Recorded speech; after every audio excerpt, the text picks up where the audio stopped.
2010-এ আল্লাহ তার এই নগণ্য বান্দার হাতে কিছু সঙ্গীতের লাইন লিখিয়েছিলেন, আমি গেয়েছিলাম, সেটা স্মরণ করে দিচ্ছি।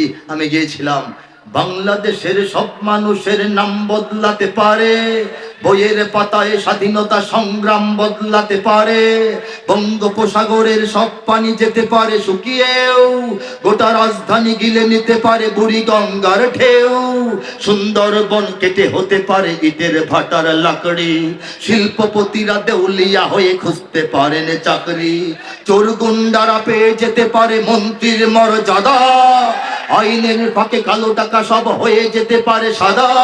অনেকেই বলে এই দেশ নাকি হুজুগে জাতির দেশ, দফায় দফায় বদলায় এর রং ঢং পরিবেশ, তাই বলে ইসলাম তো এ দেশে হুজুগে হবে না শেষ, হুজুগে হবে না শেষ।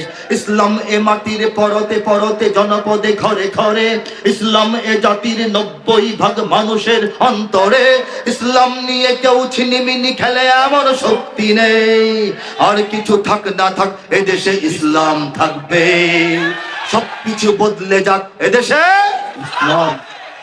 অনেক কিছুই তো নাই, দল ছিল দল নাই, নেত্রী ছিল নেত্রী নাই, আমাদের গণভবন চাঙ্গা ছিল এখন মুদ্রা হয়ে গেছে, ঠিক কিনা বলে? কেন্দ্রীয় কারাগার ঢাকায় ছিল, ঢাকার বাইরে চলে গেছে। আমাদের সংবিধানের অনেক কিছু ছিল যা এখন সেই সংস্কারের কারণে থাকবে না।